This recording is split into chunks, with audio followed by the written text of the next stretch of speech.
Assalamualaikum warahmatullahi wabarakatuh teman-teman. Halo semuanya, gimana nih kabarnya? Semoga semuanya dalam keadaan sehat ya. Oke, di sini kami dari kelompok 3 akan menjelaskan materi tentang perkembangan orang dewasa. Nah, sebelumnya kenalin dulu nih, kami ada 7 orang anggota kelompok.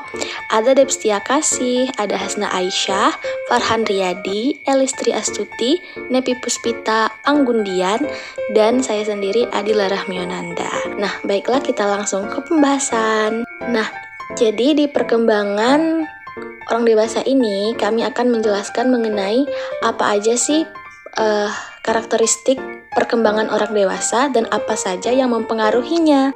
Oke, yang pertama itu adalah perkembangan fisik. Pada masa dewasa muda, tinggi badan orang itu maksimal tuh naik 2-3 cm nih teman-teman. Bohong. Yang bener.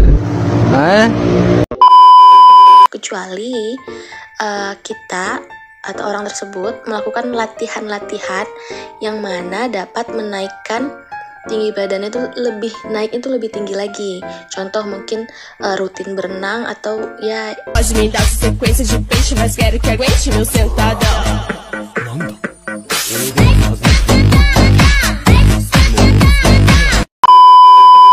latihan-latihan fisik yang lainnya. Nah, terus perkembangan berat badan itu berjalan terus, bisa tidak beraturan sesuai dengan kebiasaan hidup, terutama kebiasaan makan. Nah, terus juga pertambahan berat badan ini terjadi pada orang dewasa karena faktor bawaan nih teman-teman. Contohnya ya mungkin aku pribadi, mungkin kalau cuma minum air putih tuh bisa aja tuh naik berat badan teman-teman. Tapi mungkin di antara teman-teman yang lain, makannya banyak, nyemil juga sering, tapi bisa aja nggak ngaruh tuh dengan berat badan teman-teman. Nah, ini yang dimaksud dengan kenaikan berat badan itu ada faktor bawaan. Nah, gitu teman-teman penjelasan mengenai perkembangan fisik. Perkembangan intelek. Beberapa ahli psikologi dan pengukuran menyatakan bahwa pada masa dewasa muda tidak ada peningkatan IQ yang berarti. Paling tinggi pada masa ini 10 meningkat 5 poin. Walaupun demikian, kualitas kemampuan berpikir kelompok dewasa muda masih terus berkembang, lebih meluas atau komprehensif dan mendalam. Perkembangan kemampuan intelektual ini berkaitan erat dengan kesempatan dan kegiatan belajar yang diikuti pada masa dewasa. Perkembangan moral. Menurut Kohlberg, ada 3 tingkatan perkembangan moral kognitif, yaitu tahap pra-konvensi, konvensi, dan pasca-konvensi.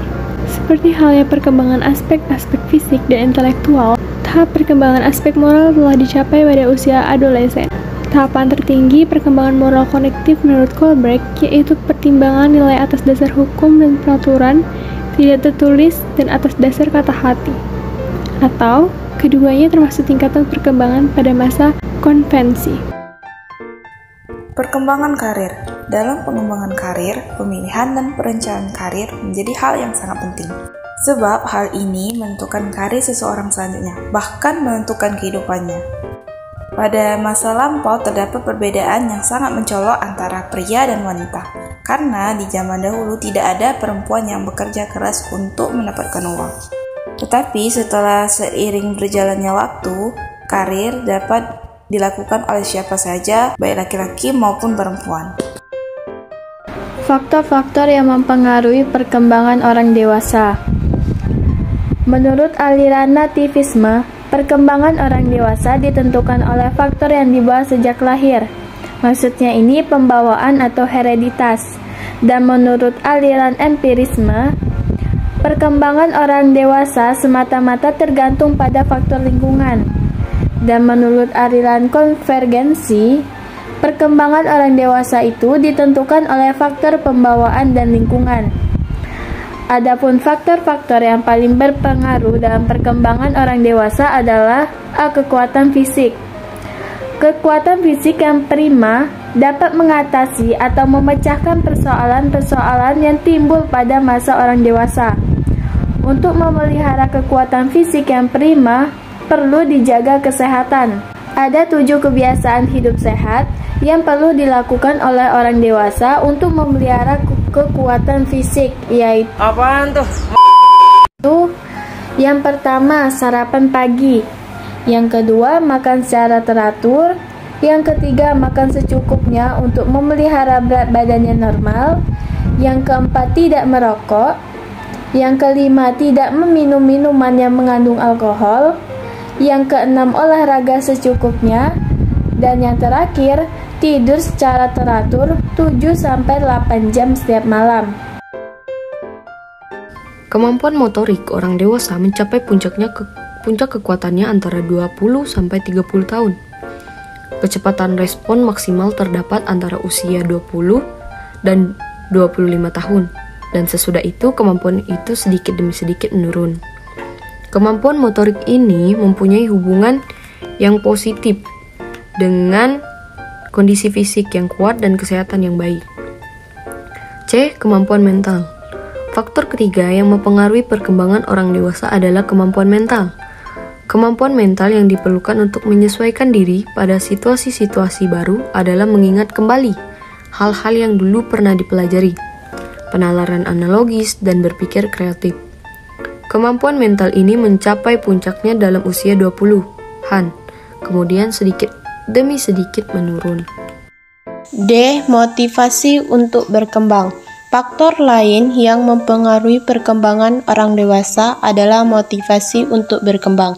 Apabila remaja telah mencapai usia dewasa secara hukum, mereka berkeinginan kuat untuk dianggap sebagai orang-orang dewasa yang mandiri oleh kelompok sosial mereka. Pada masa dewasa, individu terdorong untuk mulai bekerja, memilih pasangan hidup, mulai membina keluarga, mengasuh anak, mengambil tanggung jawab sebagai warga negara, dan mencari kelompok sosial yang menyenangkan.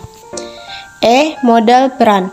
Faktor lingkungan perkembangan orang dewasa sangat berpengaruh terhadap perkembangan orang dewasa.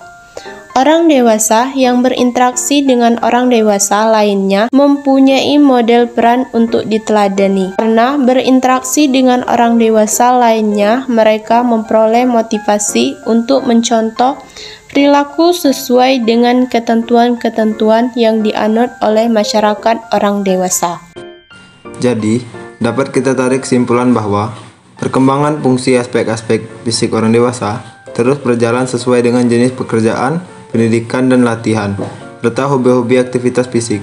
Kualitas kemampuan berpikir kelompok dewasa terus berkembang lebih meluas atau komprehensif dan mendalam.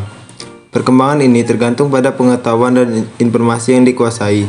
Pada masa dewasa, berlangsung pengalaman moral melalui pengalaman orang dewasa, mengubah pemikiran-pemikiran moral menjadi perbuatan moral. Itulah tadi hasil diskusi kami yang dapat kami sampaikan. Kami tutup. Wabillahi taufiq wal hidayah. Wassalamualaikum warahmatullahi wabarakatuh.